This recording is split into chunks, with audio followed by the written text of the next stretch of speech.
Kaum muslimin wal muslimat rahimakumullah, semuanya saya ucapkan selamat datang di Keraton Asu sejagat.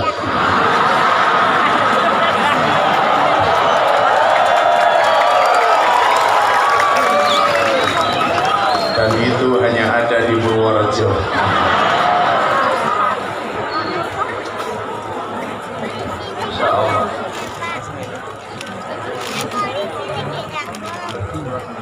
Beli kacang hijau, keliru merica, aku datang ke Purworejo dengan membawa cinta.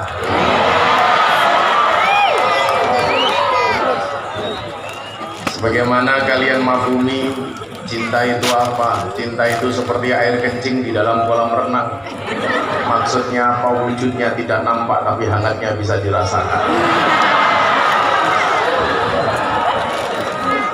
Malam hari ini kita bersama-sama hadir di tempat yang baik, di acara yang baik, yang hadir orang-orang yang baik. Insya Allah selesai pengajian menghasilkan sesuatu yang baik. Ibu bapak rahimakumullah, ini fenomena terbaru yang terjadi di Indonesia. Kerja ora gelem, usaha ora gelem, gaweane turu, tapi nulis status di WA akan indah pada waktunya.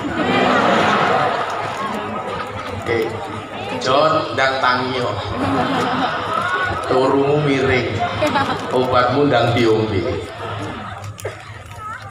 Maka kenapa kemudian Allah Subhanahu wa Ta'ala seringkali nantang kita dengan mengungkapkan kalimat wa in ta'uddu nikmatallahi la tuhsuha. Begitu banyak karunia Allah yang diberikan kepada kita, sehingga semua makhluk yang ada di muka bumi ini kehidupannya sudah dijamin oleh Allah. Bagaimana kemudian Allah mengatakan di dalam Al-Quran, wa ma min dabbatin fil ardi illa 'alallahi rizquha. Semuanya rezekinya ini sudah jelas, sudah diatur. Allah sudah menyediakan. Cuman Allah memerintahkan kepada kita untuk ikhtiar. Maka berulang kali saya mengatakan Allah tidak pernah memerintahkan kita untuk sukses, tetapi Allah memerintahkan kita untuk usaha. Disitulah kemudian cukup saya katakan fokuslah kepada usaha, jangan berorientasi kepada hasil, karena hasil itu urusan Allah. Tetapi ternyata banyak orang yang gagal paham di sistem ini. Maka banyak orang yang pengen buru-buru kaya, pengen cepat terkenal. Tahu-tahu muncul bakul angkringan jadi ratu.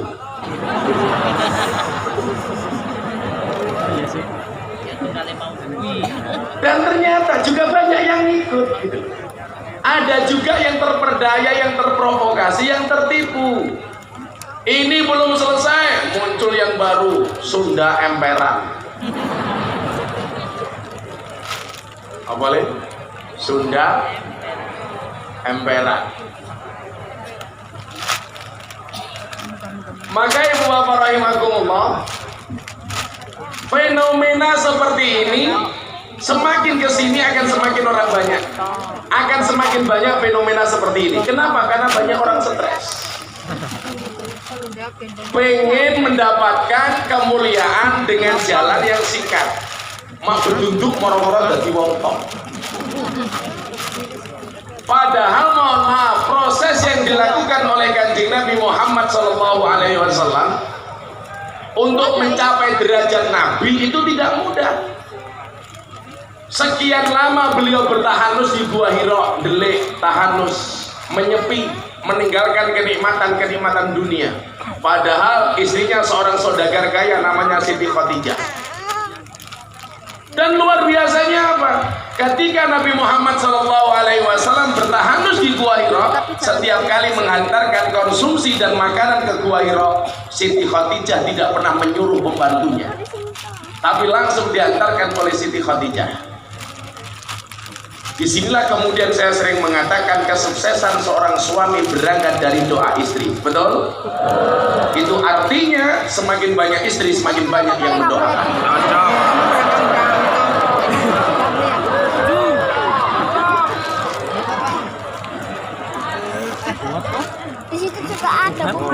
Karena bagaimanapun juga laki-laki adalah imam, perempuan adalah imam, makmum yang baik yang patuh dengan imam, dan imam yang baik yang diikuti oleh banyak makmum. Betul Bu? Betul.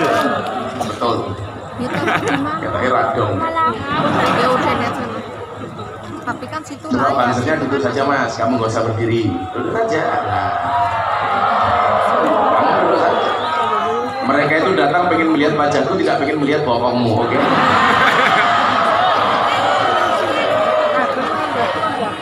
Allah cenderungan ngadep. Insyaallah saya besok masuk surga dikawal oleh Banser, amin. Banser itu kan tugasnya survei lokasi. Jadi sebelum kiai masuk surga, surganya sudah disurvei oleh Banser. Begitu surganya siap, kiainya masuk, Bansernya keluar lagi. Shallu ala Nabi Muhammad. Ini Nabi Muhammad bertahun-tahun tahanus untuk mendapatkan kemuliaan, untuk mendapatkan ridho Tuhan dengan jalan yang nyata. Maka saya sering mengatakan begini, apapun yang dilakukan oleh Rasulullah itu rasional, bisa diterima oleh akal, tangible, terukur. Coba saya kasih contoh. Ketika Jabal Uhud, peperangan di Jabal Uhud, Nabi Muhammad kalah. Inilah Nabi yang mukjizatnya paling terukur, gak neko-neko. Coba Anda bayangkan Nabi Muhammad dengan nabi-nabi yang lain, mukjizatnya tidak seaneh nabi yang lain. Nabi Musa, sungai lautan dipukul jadi jalan. Nabi Ibrahim dibakar, kulna ya narukuni batawa salaman ala Ibrahim, nggak terbakar. Nabi Yunus dimakan ikan, seolah-olah iktikaf di dalam masjid. Bahkan Nabi Isa bisa menghidupkan orang mati. Coba Anda lihat mukjizatnya Kanjeng Nabi Muhammad, tangible. Perang pakai kalah, dilempar batu giginya tanggal, nggak makan lapar. Ini Nabi Muhammad. Kenapa? Karena Allah pengen menunjukkan hebatnya Muhammad itu bukan karena mukjizatnya yang luar biasa, tetapi karena akhlaknya, karena budi pekertinya yang luar biasa. Maka ini berbanding terbalik dengan Nabi Isa. Nabi itu besok yang bakal diaudit oleh Allah namanya Nabi Isa. Allah memerintahkan Nabi Isa untuk mensyiarkan ajaran-ajaran Allah, justru kebalik. Orang-orang itu tidak menyembah Allah, justru menyembah Nabi Isa. Kenapa? Karena Nabi Isa mukjizatnya terlalu luar biasa. Makanya besok Nabi Isa itu akan diaudit oleh Allah. Isa, karepmu ki kepiye? Tak kon ngajak wong nyembah aku, malah wong kuwi nyembah awakmu. Kuwi jenenge jaga sembung makan nasi pincuk, enggak nyambung, Cuk. Jancuk. Nabi Muhammad itu mohon maaf, mukjizatnya biasa-biasa saja.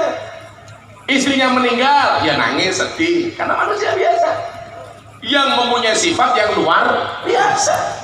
Nabi Muhammad saja istrinya meninggal, galau nangis. Kok kamu jomblo happy? Goblok. Lo berarti orang normal, bro. Maka kalian harus tahu, Allah itu menciptakan manusia berpasang-pasangan, betul? Itu artinya kalau kamu tidak punya pasangan, jangan-jangan kamu bukan manusia. Malah nangis. Tuku bawang baru merico, wis kebacut sayang dianggap konco.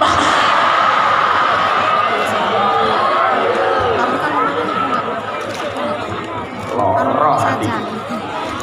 Wis rapi lho. Wis rapi. Derek, umurmu piro? 23. Oh iya, koremu tua banget. Terus aku kira ngombe susu atau kayak susu gitu kayaknya. Tukang rapi gitu. Iki di kowe. Goblok pun tau iki. Yo wis. Tondo-tondo ape jomblo semua daring kira iki. Moga-moga bojomu ayu. Amin.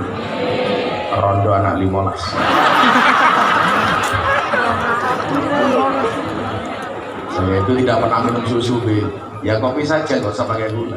Kalau ada kopi susu dijajar gini saya bingung, kopi ini ngajak melek, susu ini ngajak turun. Makanya kalau saya dikasih kopi susu biasanya tak kali, kopi ini tak umbi, susu ini tak cakeli.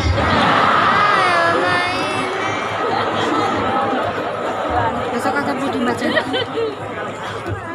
Selalu ala Nabi Muhammad. Saya sering mengatakan jadi pejabat itu seperti dandim, bupati, lurah, itu seperti gula di dalam kopi. Kopi itu tanpa gula rasanya pahit, dikasih gula rasanya manis. Tapi begitu kopi dikasih gula, yang dipuji gulanya apa kopinya? Enak kopi, nggak pernah dipuji enak gulanya, enggak. Maka jadi pejabat, jadi bu lurah kayak Bu Siti Itis. Kayak Bu Siti itu seperti gula di dalam kopi, Bu. Ada rasanya namun tidak pernah diperhatikan keberadaannya. Lagu saya ini kayak acar di nasi goreng. Oh no, terus akhirnya penting.